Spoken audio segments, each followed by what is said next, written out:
It's a difficult one because I've got over 200 fragrances behind me. And if I had to get rid of pretty much all of them and keep just 5, what would they be? And I've got a bit of a sweat on just thinking about the dilemma. It's a tricky one, but we're gonna resolve it today here at Mr. Season's Scent Bar. It's gonna be wild. Like a Wagyu steak, we're gonna pick out the filet mignon of the fragrance world. Stick around because the top 2 might surprise you. Why am I wobbling my head? So, the rules. No hype. It's not about price. It's not about what performed best on YouTube. These are the 5 that genuinely tickle my pickle. These are the survivors. And you can join in this conversation. If you are a subscriber, you are automatically a Nostradamus, and I welcome you all. We want to get some razzmatazz, some talk going. A quick disclaimer, each one of these fragrances has to earn its place. No repetition, no similar fragrances. They each have to be their own individual scent. At number 5, I'm gonna pick out a versatile fragrance. Probably one that I can wear for any occasion, the gym, nipping to the shops, nipping down to Waitrose with Mrs. Seasons, because she loves that place for some reason. So it's gonna be a daily easy wearer, not a signature scent because it won't be unique enough, but it's going to be a fragrance that will fit everything. What's it going to be? Well, it would be between 2 or 3 actually, and I need to pick out one. That's going to be tricky. At number 5, it's between these 3. Acqua di Gio, ruling that one out. That's Profondo EDT. Bleu de Chanel EDP or YSLY EDP. That is a dilemma for many a fragrance fan out there. What would you pick? I'm going to put my heart on YSLY EDP. Got a big 200ml in my collection and I like wearing this. But yeah, I really like YSLY EDP. I'm a big fan of ginger in my fragrances and I think the ginger note is beautifully done. A lovely daily fragrance, fresh, uplifting. It could be considered a gym fragrance. It could be considered a going out fragrance. Yes, it's not for warmer weather, so it's a cool weather fragrance, but that's my number 5, YSLY EDP. At number 4, and this is for special nights out, date nights for you that are in the game. It's a toss-up. It's a big toss-up between 2 fragrances. Creed Absolute Aventus and Initio Side Effect. I'm going to put my neck out on this one. I'm going to rule out Creed Aventus Absolute because of its price point and because it's probably more of a masculine powerhouse as opposed to a special date night fragrance, and it's been duped a lot. So I'm going to rule Creed Absolute Aventus out. And that means the winner is Initio, I don't keep slapping the bottles.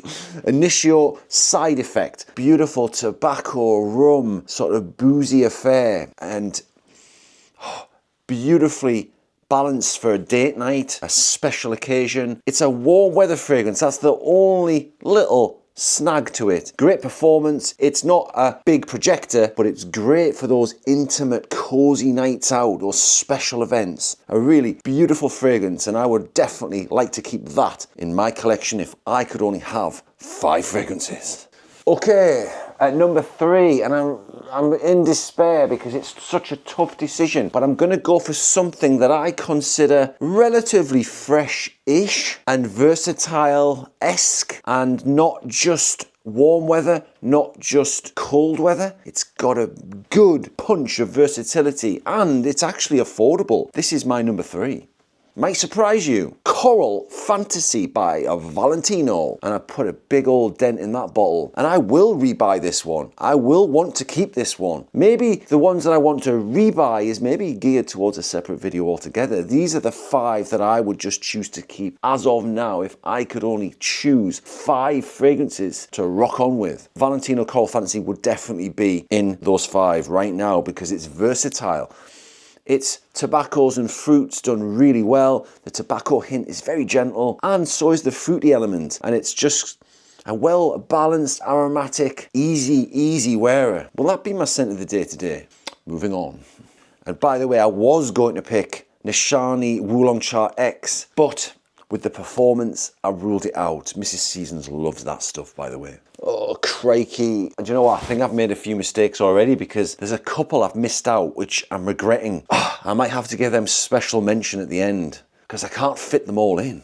Guys, we're at number 2, and I do think you might hit the comments after seeing what I'm about to show you. I know there's a few of you that follow me and criticize me for mentioning this fragrance, so I'm not expecting anything less from you guys. Number 2 is a nostalgic fragrance, a fragrance that I had as my signature scent for 5 to 6 years minimum. I went through about 500 or 600 ml bottles of this stuff, and I can't really live a life, a normal life anyway, without having this somewhere close by that I can reach for.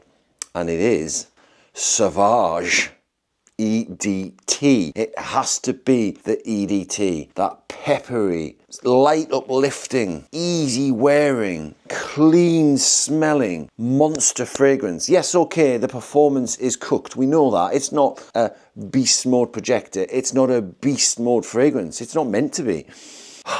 It is just an unctuous fragrance up the old Nostradamus, and I love it. I love it to bits. I can't live a life without Sauvage EDT in it. So that's why that is at number 2. It's worth mentioning I was going to choose Parfums de Marly Layton. What a beautiful, beautiful, aromatic, well-blended fragrance that is. Really, that's a new addition to my collection, and I haven't really got that used to it, and I haven't worn it a lot, so that's the only reason I didn't include it in my top 5. And I was also considering Penhaligon's Halfeti. What a beautiful, woodsy fragrance that is. Why haven't I included that? I'm starting to question myself on a few of these. But there's just too many. We're getting to number 1 though, and some of you might wonder why I didn't include Grand Soir. It's because for me, it's a grand flop. A lot of you would have included Mason Francis Kurkdjian Grand Soir. Pop that in the comments. Oud's not my thing, but for some of you, Oud Maracuja would have been in your top 5, I'm sure. As would Tuxedo, that patchouli fragrance, but patchouli's not my favorite scent note.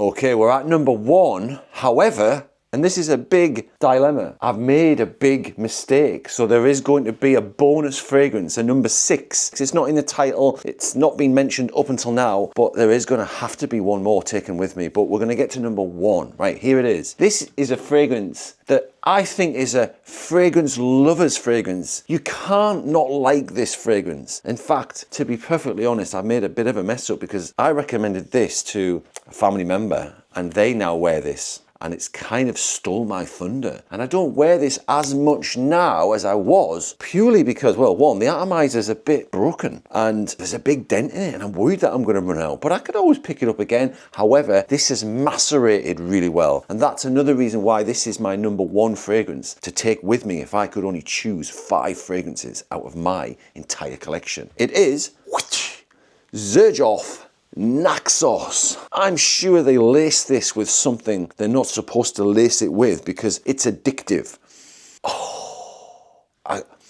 This sets something off up here that just goes into overload. It's got this sort of unctuous, almondy, marzipan-y, powdery, sweet, slightly incy bit of vanilla. Beautiful. A little bit of floral in there. It just sends my neurons into overdrive. Xerjoff Naxos, and for me, it's a beast mode fragrance. It's easy wearing. It's probably to some people more of a cold weather fragrance, but for me, I could wear this all year round. I just wish I had. I don't know what's gone on with my atomizer, but it's dropped. It's collapsed, so I'm worried about it. Xerjoff Naxos is definitely a fragrance that I would keep if I could only keep 5 fragrances, but I've missed one out. Which one is it? If you've watched any of my content, you will know this fragrance I hype and glaze massively. It's a designer fragrance. It's a fragrance that has ginger in it, and I love ginger. It has a little bit of vanilla. We all love a little bit of those sweet notes of vanilla, don't we? And it's a little bit spicy. What is it? A Zara, the most wanted parfum. What a little specimen that is. A delight up the old Nostradamus. Easy wearing, quite a clean ginger, peppery, slightly spicy aroma with a Big dollop of vanilla in there. It's quite a dry vanilla, but it's such a well blended fragrance, and I can't believe I missed that out. I mean, I didn't miss it out, but it's just such a difficult decision choosing 5 fragrances when you've got all of these fragrances, and I'm sure there's a lot that I've missed out. I'll quickly scan across them and you can see if you can pick any fragrances here that you would have included in your top 5. I think I've done it justice. So to recap, I would be keeping Initial Side Effect, YSLY, EDP, Savage, EDT, Surge of Naxos, and I genuinely have forgotten what the other one is. What the bloody hell was it? 1, 2, 3, 4. I've missed one. Which one is it? Ah, yes. Coral Fantasy Valentino. And I could have easily kept so many others. Azada Most Wanted Parfum, Creed Absolute Aventus, Parfums de Marley Leighton, honourable mentions, Dior Homme Intense, honourable mention, but very focal point Iris. Oh yeah, so many. I could have kept Stronger With You Sandalwood. I've missed a few, guys, but I hope you enjoyed that quick bit of bite-sized fragrance content. Please do consider subscribing. I'm going to try and put out some more regular content for you guys. Appreciate you all being on board. Please do drop a comment. Please like. Unbelievably, the SD card's full on my DJI. But yeah, thank you for being here. Please do drop a comment. And until the next time, get out there and keep on sniffing.